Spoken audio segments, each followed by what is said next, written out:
E no Tudo de Melhor, a entrevista que você precisa ouvir é com Victor Azenha. Ele que é formado em Economia pela Universidade de Londrina.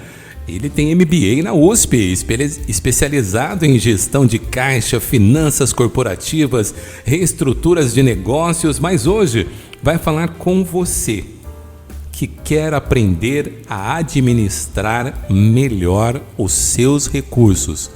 Preste muita atenção, anota, grava, porque o Victor trouxe cartas importantes na manga. Victor Azenha, bom dia! Bom dia, André. Obrigado pelo convite. Ô Victor, muitas pessoas acreditam assim: só quem ganha muito dinheiro consegue economizar. Então vamos começar por conceitos. É possível eu guardar algum dinheiro, algum recurso, se eu estou com o salário lá embaixo, estou no mínimo, estou na rapinha? É difícil, sim, mas é possível, André. Tomar melhores decisões de gastos no nosso dia a dia é importante, de forma que a gente consiga guardar um pouquinho, né, no fim do mês. Orçamento. Tem pessoas que têm caderneta, tem gente que tem planilha de Excel, planilha eletrônica. Você que trabalha muito para empresas, é importante o cidadão comum, a pessoa física, também ter planilha, ter orçamento. Qual que seria o primeiro passo para que a pessoa organize o seu orçamento? É fundamental, André, a gente planilhar todas as nossas despesas e gastos. Isso pode ser numa planilha eletrônica, pode ser numa cadernetinha de papel. A forma de fazer não importa. Fato é que se a gente não anota todos os nossos gastos, fica impossível a gente gerenciar nossas despesas e cortar onde é necessário. Quem está em casa agora, não sei fazer. Pode aquela história de pegar um papelzinho, de um pedaço de papel, fazer um risco no meio, o tanto que entra do lado esquerdo que seja, o tanto que sai do lado direito, já é um exercício isso? Com certeza, com certeza. É o básico que funciona. Anotando, fazendo uma somazinha lá no final da semana, já te permite ter uma visão mais clara do teu orçamento e dos teus gastos. E nessa visão clara, às vezes quando a gente começa a anotar, começa a aparecer aquele chamado gasto invisível. Porque tem coisa que a gente gasta sem perceber no dia a dia. O que é gasto invisível? Existe esse conceito mesmo em economia doméstica? Como que é? Existe sim, André. A gente, ao decorrer do dia, acaba fazendo várias compras que muitas vezes elas estão invisíveis. O lanche, padaria, mercado, transporte. O importante, até que vai te levar à economia, é você ter uma visão mais clara dos seus gastos, saber onde você está gastando e ter decisões melhores, né? Ter decisões melhores do que você está gastando aí no dia a dia. Então vamos falar de decisão melhor. Você falou do lanche, mas eu estou com fome, eu tenho que fazer o lanche. Uma decisão melhor é o tipo de lanche. Por exemplo, eu levo marmita no trabalho. Tem gente que liga e compra comida. Isso influencia? São estratégias que devem ser ajustadas? Sem dúvida, essa é uma das estratégias. Levar marmita de casa, sem dúvida nenhuma, é uma estratégia eficiente perante a compra de alimento fora do lar. Sempre vai ser mais econômico e mais saudável também, né? Ô Victor, eu falei de economia e alguns economistas falam em programas, você tem que economizar tanto por cento do seu orçamento, você tem que guardar. Existe uma regra fixa de quanto que eu tenho, se eu conseguir guardar, né? Você falou, vamos aí ajustar, se eu já estou comendo menos fora, eu estou levando a comida, está sobrando um recurso em casa, eu economizei. Existe um percentual que eu devo guardar? Tem uma regra fixa isso ou depende de cada pessoa? André, não existe uma regra fixa, depende de cada pessoa e de cada família, evidente, mas a gente adota como boas práticas sempre conseguir economizar cerca de 10 a 15% da tua remuneração, colocando numa conta que você esquece que ela está lá e vai deixando ela somando para a tua aposentadoria. O Victor Azenha é rotariano também, e nós estivemos numa atividade muito legal, o RILA, no início desse mês, em uma escola, conversando com os jovens, e você, durante a sua palestra, falou da compulsão por compras, e algumas jovens estavam ali, mas eu não consigo. Foi até legal ouvir alguns depoimentos. Uma menina falou, eu não consigo, eu tenho que comprar sapato, eu tenho que comprar roupa, e era uma jovem de baixa renda. Como que eu qualifico meus gastos aí? Como que eu evito essa compra por impulso, Vitor? Vamos dar orientações para os nossos ouvintes, para quem está nos acompanhando pelo YouTube, como me portar diante da necessidade desse mercado tão consumista. Aí a gente precisa de um pouco de disciplina, né, André? E na medida do possível hoje, os bancos eletrônicos têm caixinhas que você consegue deixar o seu dinheiro separado, fora da sua conta corrente, que te permite não estar com o dinheiro todo disponível para que você gaste ele a qualquer momento. Falamos de economia e tem aquelas pessoas que têm realmente essa conta que nem ela lembra, ela só sabe depositar, mas ela nunca tira daquela conta. Essa conta serve para alguns momentos de um futuro investimento, mas também para aquelas situações imprevistas, como problemas de saúde também, Vitor. Você percebe isso? O cidadão comum tem essa noção de que determinada vez ele vai precisar pagar um tratamento, comprar um remédio, ou vai acontecer alguma coisa na casa dele, ele vai ter que fazer um reparo mais volumoso? Como que tem sido o comportamento das pessoas com relação a isso? Ter uma reserva de emergência, André, é fundamental para todos nós. Imprevistos acontecem, uma regra que a gente faz de cálculo de reserva de emergência é sempre a gente ter em torno de dois salários ou dois gastos da sua família reservado numa conta e disciplina para não gastar esse recurso, né? Imprevistos acontecem. E também saber onde coloca essa caixinha, porque o brasileiro, eu sou da geração caderneta de poupança. Minha mãe guardou durante, do dia que eu nasci, ela abriu uma caderneta de poupança, só que hoje a poupança me parece que é um dos que tem o rendimento menor. E hoje, por acaso, Vitor, no dia que eu te recebo, hoje é aniversário de uma pessoa famosa, Zélia Cardoso de Mello, foi ministra da Economia e foi aquela que no plano Collor tirou o dinheiro da poupança, e hoje o brasileiro tem medo, muita gente tem medo de deixar o dinheiro na poupança. Contas de emergência, fundos para emergências, eu deixo aonde? Em aplicações de longo prazo, mas aí depois eu não posso tirar, de curto prazo, o que você indica aí? André, sempre que a gente fala de recursos emergenciais, você precisa do dinheiro na hora, um problema de saúde, uma farmácia, algum gasto emergencial. Essa aplicação, ela sempre deve estar em uma conta que a gente chama de liquidez diária, que você pode sacar a qualquer momento. Hoje, facilitou muito com os bancos digitais. O dinheiro ali no banco digital ele já tem um rendimento do CDI, mais algum percentualzinho. Então, não precisa ser na caderneta de poupança. Existem essas novas fintechs de tecnologia que facilitam muito a nossa vida aí para administrar esse recurso. Agora vamos no desafio, vamos com o economista Victor Azenha. Eu sou um trabalhador brasileiro, ganho 2.000 por mês.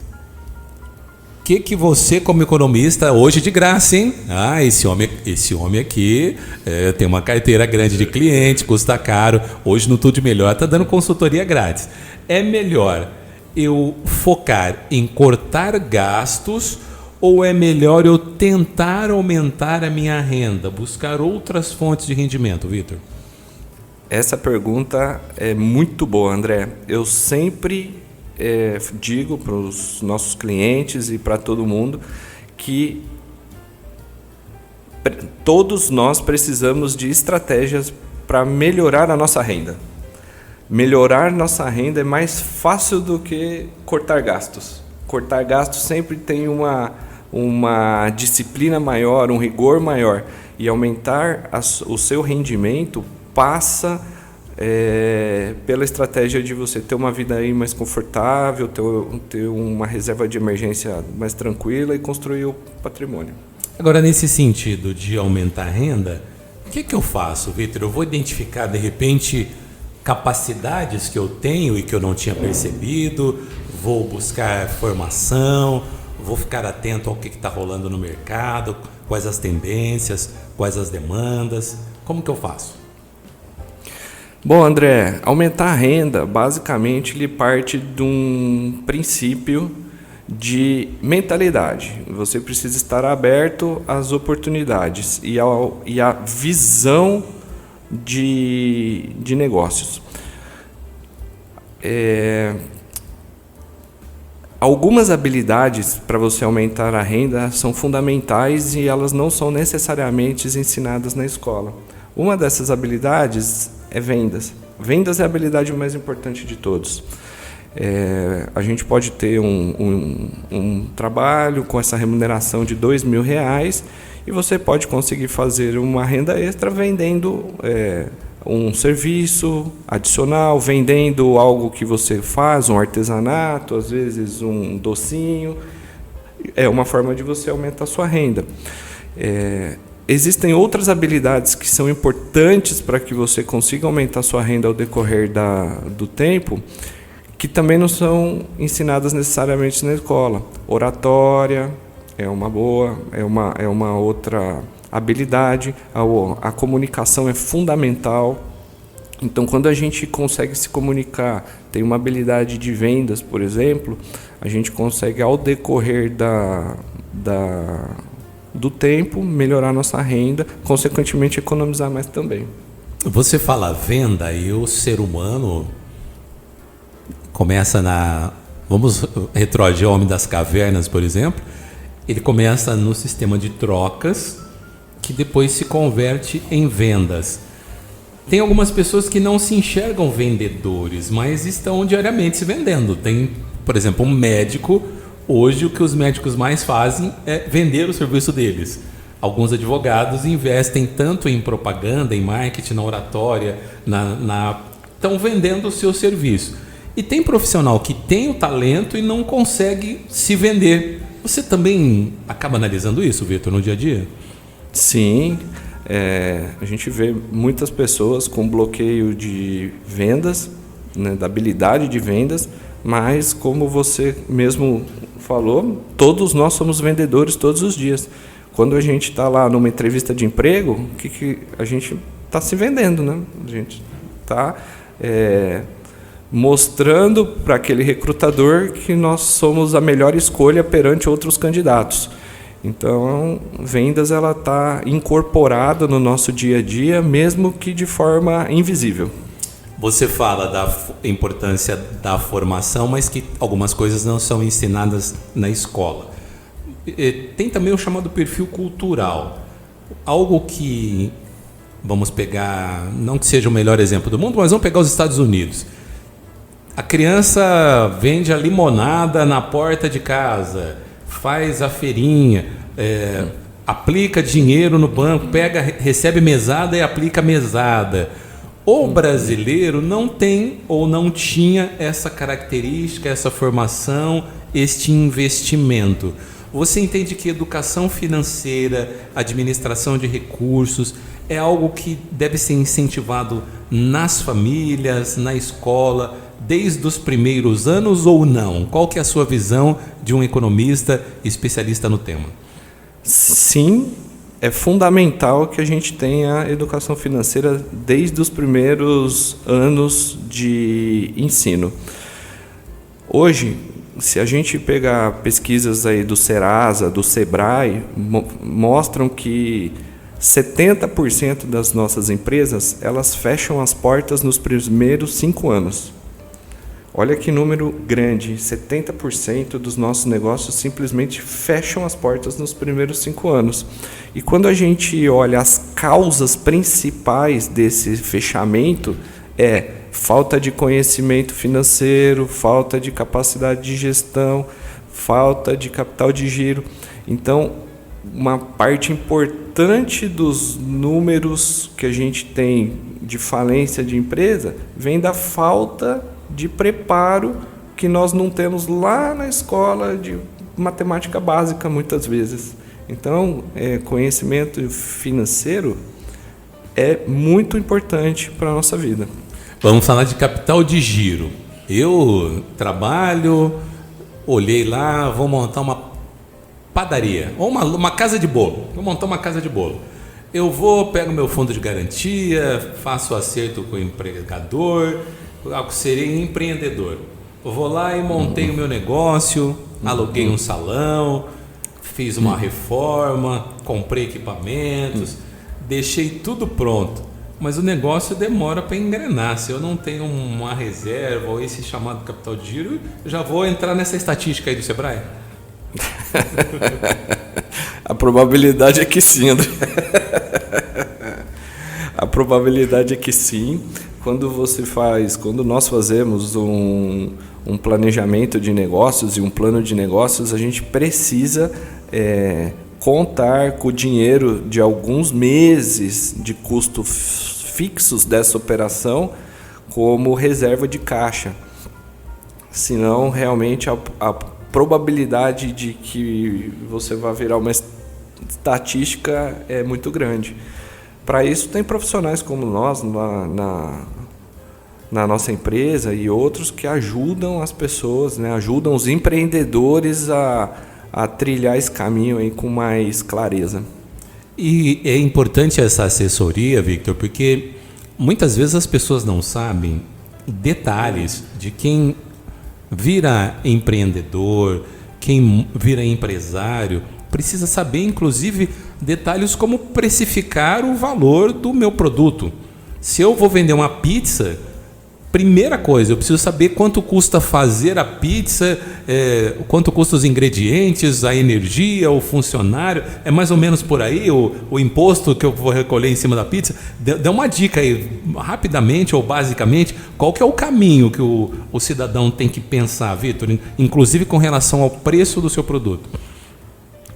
Exatamente o que você já falou mesmo na sua pergunta, André. A gente precisa planilhar tudo. Como o nosso orçamento familiar ou empresarial é a mesma coisa. Então, para você abrir um negócio, você tem que planilhar, saber todos os seus custos, você tem que calcular o teu imposto.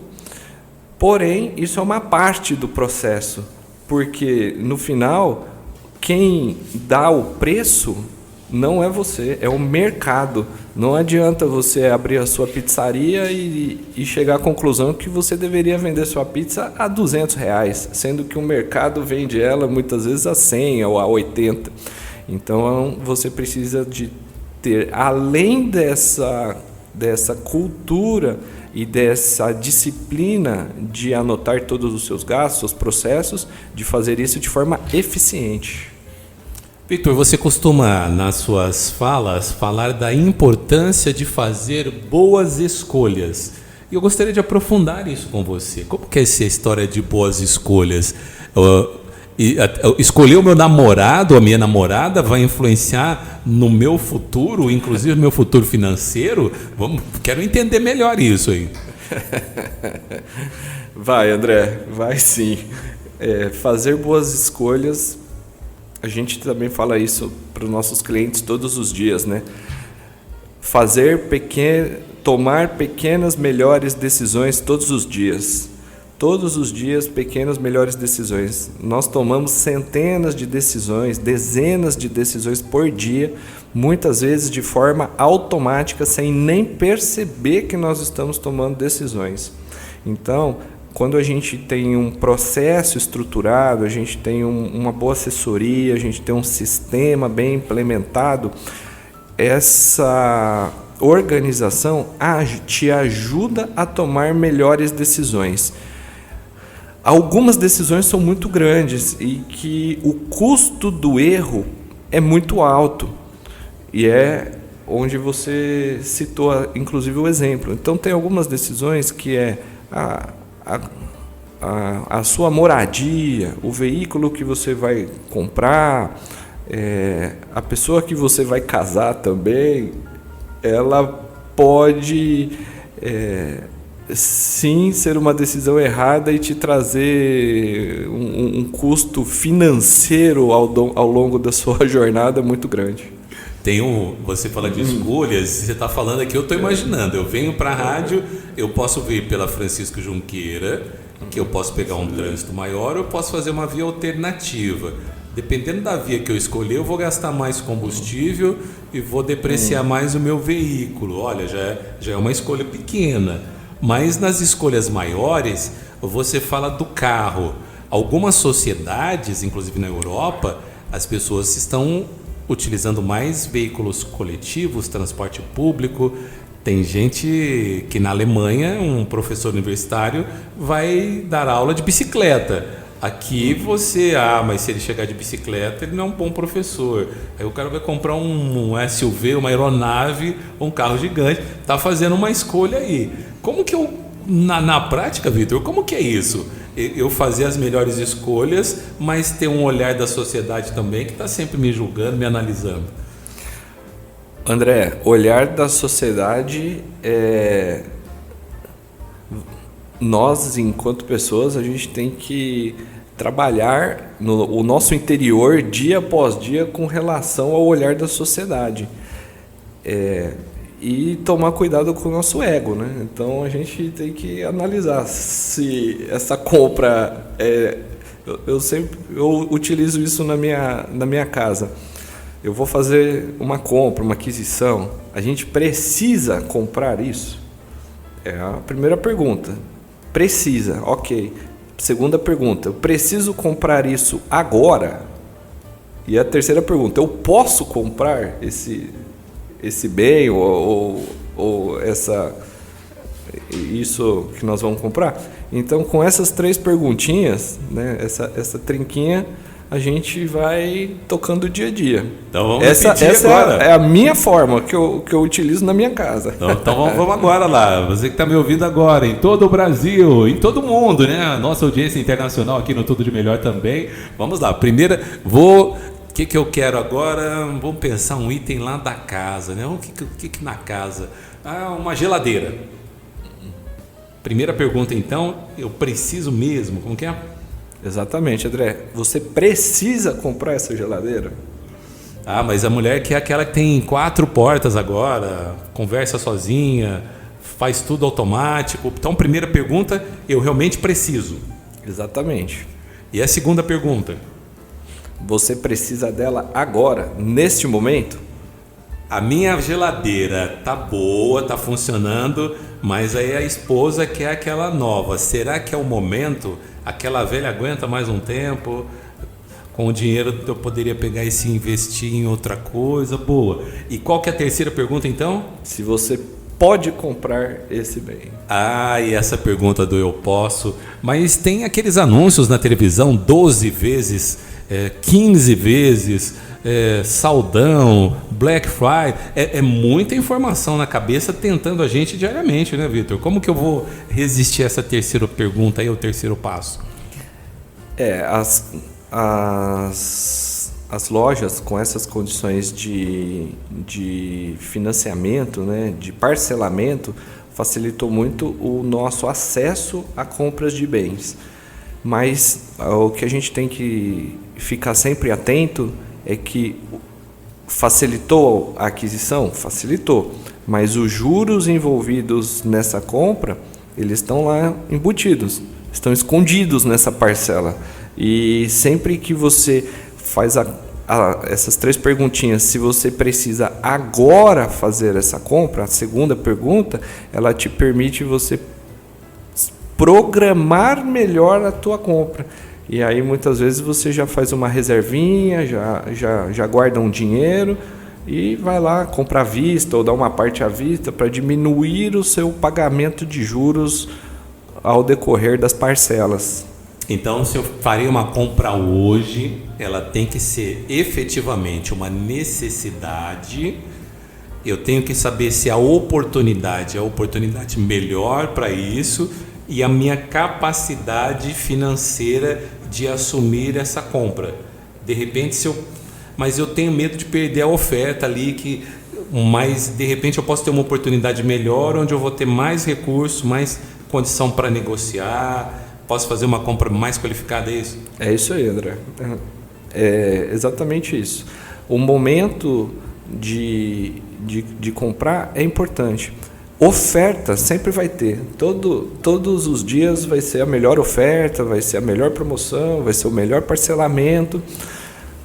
Você tem que analisar internamente na tua casa, na sua família, se realmente o momento da compra é aquele. Você precisa daquele bem agora. Se não, você consegue deixar lá o dinheiro rendendo mais um pouquinho e comprar no momento correto. Na sua palestra lá para os jovens, você fez um gráfico, uma seta para cima verde, uma seta para baixo vermelha. Me explica como que eu me organizo para saber, para eu ficar sempre na linha correta, na linha ascendendo aí no verde, nunca caindo no vermelho, no meu dia a dia. André, essa analogia que eu utilizei lá para os nossos jovens é a representação de um fluxo de caixa, né? Você já falou essa palavra hoje aqui na fluxo de caixa. Vamos voltar nele, aliás, eu tenho amigos que são empreendedores e eles sempre falam, eu lembro que eu era jovem, eu sempre falava fluxo de caixa. Vamos destrinchar esse fluxo de caixa hoje. É isso aí, vamos lá. Fluxo de caixa é a nossa entrada de recursos versus a saída de despesas, né? Então, a entrada e a saída. Lá na palestra, eu utilizei a entrada de recursos como seta verde para cima e a saída de recursos como seta vermelha para baixo. Esse grande entrada e saída de recursos que forma o nosso fluxo de caixa. E da mesma forma que existe o fluxo de caixa das empresas, a nossa vida também é um grande fluxo de caixa, com entradas e saídas de recurso todos os dias. Qual a nossa missão? É maximizar nossas entradas de recursos e minimizar nossas saídas de recurso, né? A gente minimiza as saídas de recursos com todas essas dicas aqui da nossa conversa, investindo melhor, investindo em educação, investindo em mais habilidades que te permitam aumentar a sua entrada de recursos, formando um grande fluxo de caixa positivo aí na vida. Bom, vamos aproveitar o Vitor então, fica o desafio para você que está me ouvindo hoje. Vamos começar agora, hoje é 20 de setembro, hein? A partir de hoje, planilhinha de Excel, agenda, papel de pão, não importa, começa a anotar agora o que está entrando, o que está saindo, como eu faço, o que eu posso fazer para entrar mais e o que eu faço a partir de hoje para sair menos, ou para eu gastar menos ou gastar melhor. Tem essas duas coisas, né? Gastar menos ou gastar melhor.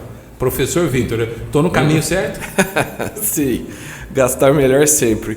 Pequenas, melhores decisões todos os dias.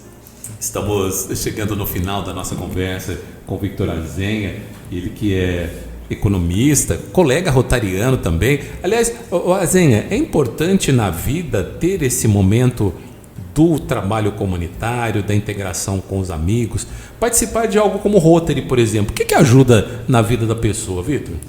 Sem dúvida, André, é importante. Nós, enquanto pessoas, enquanto empresários, empreendedores, nós precisamos contribuir com o mundo, contribuir com o próximo. Então, o Rotary, por exemplo, é uma das formas que a gente tem de fazer isso de forma genuína, né? Gerar valor para a sociedade. Vitor, você tem uma empresa, você dá assessoria para outras empresas, você atende profissionais de todo porte. Como que funciona esse atendimento que você faz no seu dia a dia? Legal, André. A gente tem uma empresa, sim, e o que nós fazemos no dia a dia nosso? A gente presta serviços de consultoria financeira, projetos de melhoria, estruturação de processos, implantação de serviços de rotinas, né, de controladoria, e nós também terceirizamos o departamento financeiro de outras empresas.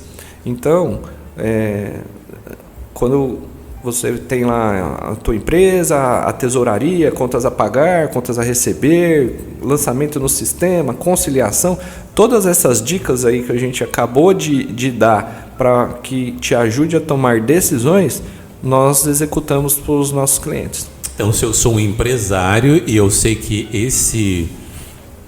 esse cuidado que a empresa tem que ter, esse departamento, essa equipe que a empresa tem que ter é indispensável, por vezes é oneroso, eu posso não ter na minha estrutura e posso me socorrer dos seus trabalhos, é isso, do seu serviço? Exatamente isso, André, exatamente. A terceirização do departamento financeiro é uma realidade, funciona muito bem e estamos aí há praticamente 10 anos trabalhando com isso. E se eu sou um profissional liberal, por exemplo, eu sou um advogado, um engenheiro, um dentista, tenho uma carteira de clientes considerável, mas eu estou vendo assim, poxa, eu estou trabalhando muito e parece que o negócio aqui não está como eu esperava. Eu também posso me socorrer da sua assessoria? Você também tem uma estrutura para esse tipo de acolhimento? Sim, sem dúvida. E a estrutura é muito parecida com a que a gente utiliza nas empresas de médio porte que atendemos. A gente assume o financeiro desse profissional liberal, lança os lançamentos financeiros, geração de relatórios e suporte na tomada de decisões no dia a dia, que é o mais importante. E como que eu encontro o Victor Azenha, que falou tão bem aqui, que me deu tanta dica hoje no Tudo de Melhor? Pode me encontrar lá no nosso Instagram, @victor.azenha. @victor.azenha, Azenha com Z, viu? Tem um Azenha com S por aí, o original é com Z. Ô Victor, eu quero agradecer. Quer falar mais alguma coisa? Quer deixar sua mensagem final aqui para os nossos ouvintes? O microfone do Tudo de Melhor está aberto para você. Não, André, eu quero finalizar agradecendo a oportunidade e eu espero que nossos ouvintes tenham um grande fluxo de caixa positivo na vida.